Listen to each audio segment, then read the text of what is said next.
ఓం మహాగణాధిపతయే నమః. ఓం గురుభ్యో నమః. ఓం శ్రీమాత్రే నమః. పరమేశ్వర స్వరూపమైనటువంటి జ్యోతిష, వాస్తు మరియు ఇతర అనేకమైనటువంటి శాస్త్రములను మనకు అందించినటువంటి మహర్షులకి నమస్కారం.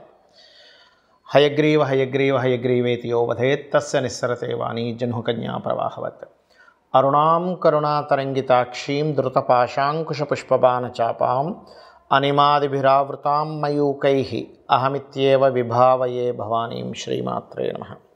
ప్రేక్షకులకి ఆ లలితాంబిక అమ్మవారి యొక్క అనుగ్రహం పరిపూర్ణంగా కలగాలని మనస్ఫూర్తిగా కోరుకుంటూ మనం ఈరోజు చెప్పుకోబోయేటువంటి టాపిక్ ఏమిటి అని చెప్పి చూసుకున్నట్లయితే, శుక్రగ్రహము ప్రతి ఒక్కరికి కూడా ఒక్కొక్క గ్రహము ఒక్కొక్క ఫలితం ఇస్తుంది. శుక్రుడు ధనానికి, సుఖానికి, వివాహానికి, లగ్జరీగా ఉండేటువంటి విషయాలకి కారకుడు. కాబట్టి మీకు గనక శుక్రగ్రహ అనుగ్రహం కావాలి, ప్రతి ఒక్కరూ కోరుకుంటారు శుక్రగ్రహ అనుగ్రహం కావాలండి, నాకు శుక్రమహర్దశ నడుస్తుందంటే ఓ మంచి దశ అనుకుంటారు. కానీ ఆ శుక్రదశ ఒక్కోసారి కొంతమందికి యోగించదు, కొంతమందికి యోగిస్తుంది. ఇప్పుడు ఆ శుక్రుడు యోగించాలంటే ఏం చేయాలి, ఏ దేవతారాధన ఎలా చేసుకోవాలి, అదేవిధంగా మీ లగ్నం నుంచి శుక్రుడు ఎన్నో అధిపతి అవుతాడు, ఎన్నో అధిపతి అయినందుకు ఎటువంటి ఫలితాలు ఇస్తాడు, అదేవిధంగా మీకు శుక్రుడు ఫలానా గ్రహంతో కలిసినప్పుడు ఎటువంటి ఫలితాలు వస్తాయి. శుక్రుడు సహజంగానే వివాహ, భార్యాకారకుడు, ధనకారకుడు అని చెప్పుకున్నాం. కాబట్టి దీనికి సంబంధించినటువంటి పూర్తి వివరణ మనం ఈ యొక్క వీడియోలో చూద్దాం. అయితే ఈ విషయాలు ఏవైతే ఉన్నాయో చెప్తుంది నేనైనప్పటికీ కూడా చెప్పేస్తుంది సాక్షాత్ లలిత అమ్మవారిగా భావిస్తూ ఒక్కొక్క లగ్నము, లగ్నం తెలియని వారి రాశి నుంచి మనం చూసుకుందాం. మకర లగ్నము, మకర రాశి. మకరం వారికి శుక్రుడు పంచమ దశమాధిపతి. పంచమం అంటే సంతానము, దశమం అంటే వృత్తి. పంచమం అంటే క్రియేటివిటీ, దశమం అంటే వృత్తి సంబంధించి, అంటే క్రియేటివ్ రిలేటెడ్ వృత్తుల్లో వెళ్ళడానికి ఎక్కువ ఛాన్స్ ఉంటుంది మకరం వారికి. కాబట్టి శుక్రుడు బాగున్నాడు, చాలా మంచి ప్లేస్లో ఉన్నాడు, వీళ్ళు క్రియేటివ్లో దూసుకుపోతారు. ఇంకా అంటే cinema field, camera, any arts related, అది డ్యాన్స్ కావచ్చు, ఏదైనా సరే అద్భుతంగా వెళ్తూ ఉంటారు. అదే శుక్రుడు పాడయ్యాడు, నేను చాలా జాతకాలు చూశాను కదా, వాళ్ళు పాపం తెలియక సినిమా ఫీల్డ్లో డబ్బులు పెట్టడం, పోగొట్టుకోవడం జరుగుతూ ఉంటుంది. సో శుక్రుడి మీద క్రియేటివ్ సంబంధించింది కనెక్ట్ అయి ఉంటుంది. ఏదో కొంతకాలం మహాదశ కలిసి వచ్చింది, అప్పుడు వరకు వస్తాయి, కానీ దాని తర్వాత మళ్ళీ బంధిస్తూ ఉంటుంది. అంటే ఇక్కడ ఏంటి, శుక్రగ్రహం ఎలా ఉందో చూసుకోవాలి. శుక్రుడు బాగున్నాడు, మీరు చేసేటువంటి జాబ్ రిలేటెడే, మీరు చేసేటువంటి బిజినెస్ రిలేటెడే సంతానం కూడా కంటిన్యూ అవుతారు, గుర్తుపెట్టుకోండి. అది ఎప్పుడు బుధగ్రహం కూడా బాగుండి కనెక్ట్ అయితే కనుక, ఇది రూల్ అనమాట, ఫార్ములా. ఒక్కొక్క దానికి ఒక్కొక్క ఫార్ములా ఉంటుంది ఆస్ట్రాలజీలో. శుక్రగ్రహం మంచి స్టేజ్లో ఉంది, అమ్మవారి ఉపాసన ఎంత చేస్తే అంత మీకు అభివృద్ధి జరుగుతూ ఉంటుంది. మీ యొక్క కెరీర్ అనేటువంటిది, అంటే ఉపాసనా కారకుడు, అంటే దేవతే మిమ్మల్ని తీసుకెళ్తూ ఉంటుంది మీ కెరీర్ డెవలప్మెంట్కి. అదే శుక్రుడు పాడయ్యాడు, ఏం జరుగుతూ ఉంటాయంటే, నేను చాలా మటుకు చూసిన జాతకాల్లో అమ్మవారి ఆరాధన చేస్తారు, కానీ అందులో తప్పిదాలు చేస్తూ ఉంటారు. అంటే అలాగా నేను అమ్మవారి సాధన చేస్తున్నా అంటారు, అందులో ఆ దీక్షలు తీసుకునేటప్పుడు అది కొన్ని మిస్టేక్స్ చేస్తుంటారు, దాని ద్వారా ఎఫెక్ట్ అవుతూ ఉంటుంది. ఎప్పుడు కూడా ఒక దీక్ష తీసుకునేటప్పుడు కానివ్వండి, ఒక ఆరాధన చేసేటప్పుడు కానివ్వండి, దాన్ని నీట్గా చేసుకున్నప్పుడే మీకు ఫలితం వస్తుంది. ఎలా అంటే ఇప్పుడు ఒక పోల్, ఒక కరెంట్ లైన్ మీరు కలుపుతున్నారు, ఇష్టం వచ్చినట్టుగా వెళ్ళి చేతులు పెడితే ఏమవుతుంది, షాక్ వస్తుంది. అలా కాకుండా దానికి ఒక ప్రొసీజర్ పర్ఫెక్ట్గా చూసుకొని దాన్ని చేస్తున్నట్లయితే ఇంటికి వెలుగు వస్తుంది. అంటే ఇంటికి వెలుగు రావడానికి, మనకు షాక్ కొట్టడానికి ఎంత తేడా ఉంటుందో, దేవతా సంబంధించినవి కావచ్చు, మీరు చేసే నిత్య జీవితంలో చేసేటువంటి నిర్ణయాలు కావచ్చు, ఇదే రకంగా మీ మీద పనిచేస్తూ ఉంటాయి. శుక్రుడు బికాజ్ ఆఫ్ మీకు తెలివితేటలకి, ఆలోచన కారకుడు. శుక్రుడు పాడయ్యాడా మకర లగ్నం వారికి, ఒకటే గుర్తుపెట్టుకోండి, తీసుకునే నిర్ణయాలు రాంగ్ అవుతూ ఉంటాయి. కాబట్టి మీరు మీకు బాగా సన్నిహితులు అనే వాళ్ళ నుంచి సలహాలు తీసుకుంటూ మీరు ముందుకు వెళ్ళాలి.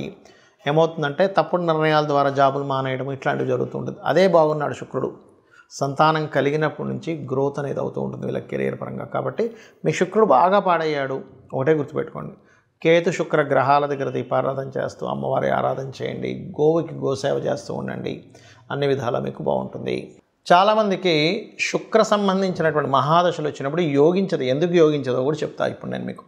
శుక్రుడు గుర్తుపెట్టుకోండి, శుక్ర రాసుల్లో ఏదైనా పాపగ్రహాలు ఉన్నా, చాలా ఇన్డెప్త్ సంబంధించిన విషయం ఇది. శుక్ర రాసుల్లో పాపగ్రహాలున్నా, శుక్రుడిని పాపగ్రహాలతో కలిసిన శుక్రదశ యోగించదు. అప్పుడు మనం ఏం చేయాలి అంటే చాలా సింపుల్. ఏ గ్రహాల ద్వారా అయితే ఆ యొక్క రాసులు ప్రభావితమయ్యాయో ఆ గ్రహాలకు సంబంధించినటువంటి దానము లేదా దేవతారాధన చేసుకోవాలి, గుర్తుపెట్టుకోండి. ఇప్పుడు ఎలాగంటే ఇది ఎందుకు ఇలా పనిచేస్తుంది అంటే చిన్న ఎగ్జాంపుల్ చెప్తా చూడండి. మీకు ఒక అబ్బాయో అమ్మాయో ఉన్నారు, వాళ్ళని తీసుకెళ్ళి హాస్టల్లో వేశారు.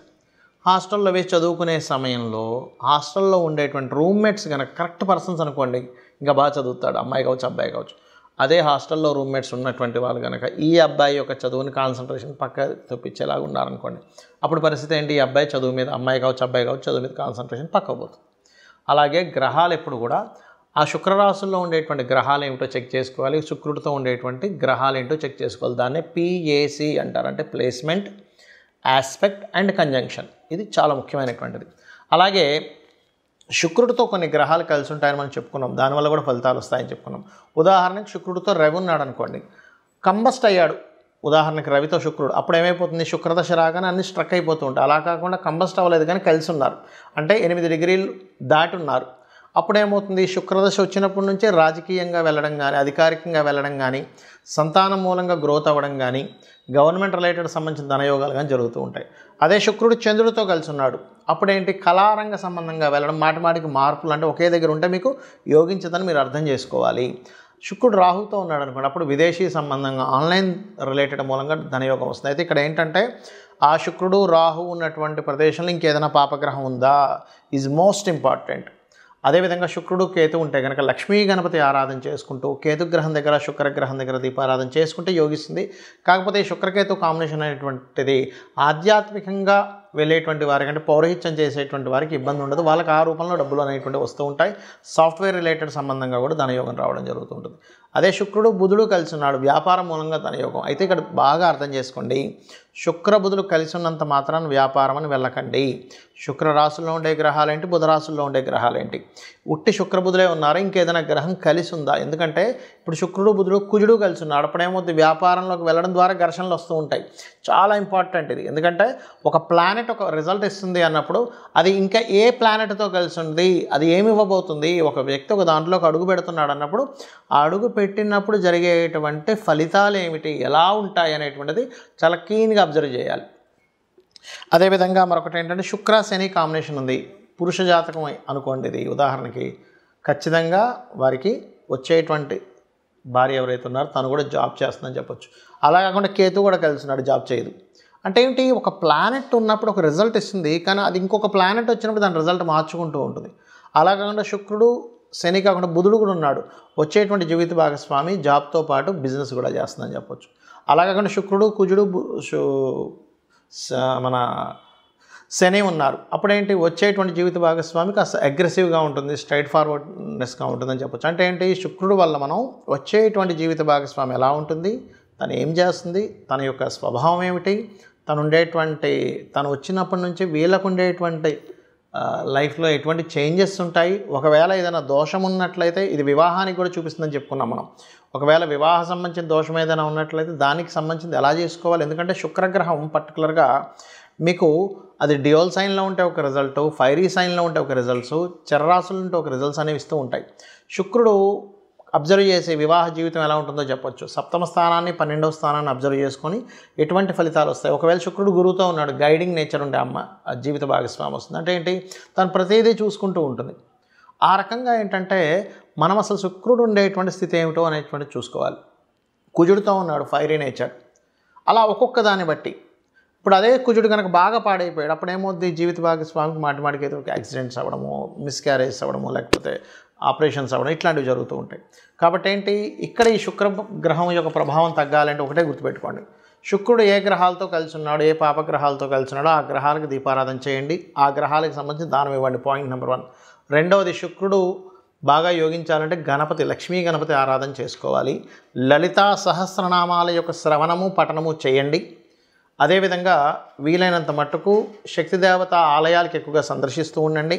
మరియు గోవుకి శుక్రవారం పూట చపాతీ, అంటే నూనె వేయకుండా ఉండేటువంటి చపాతీ మీద చక్కగా తేనెను పూసి 3 చపాతీలు తీసుకుని దాన్ని చిన్న చిన్న ముక్కలుగా చేసి శుక్రుడికి సంబంధించినటువంటి శుక్రుడు అధిష్టాన దేవత అమ్మవారి నామాలు చదువుతూ లలితాహాస్య నామాలు కావచ్చు, ఓం లక్ష్మీదేవి అయిన నమః అనుకుంటూ గోవుకు తినిపించండి. దీనివల్ల ఏమవుతుందంటే శుక్రుడి యొక్క అనుగ్రహం కలిగిందనుకోండి, ధనము, చక్కగా సుఖాలు, భోగాలు, భార్య ద్వారా అనుకూలత, వివాహం ద్వారా అనుకూలత కలుగుతుంది.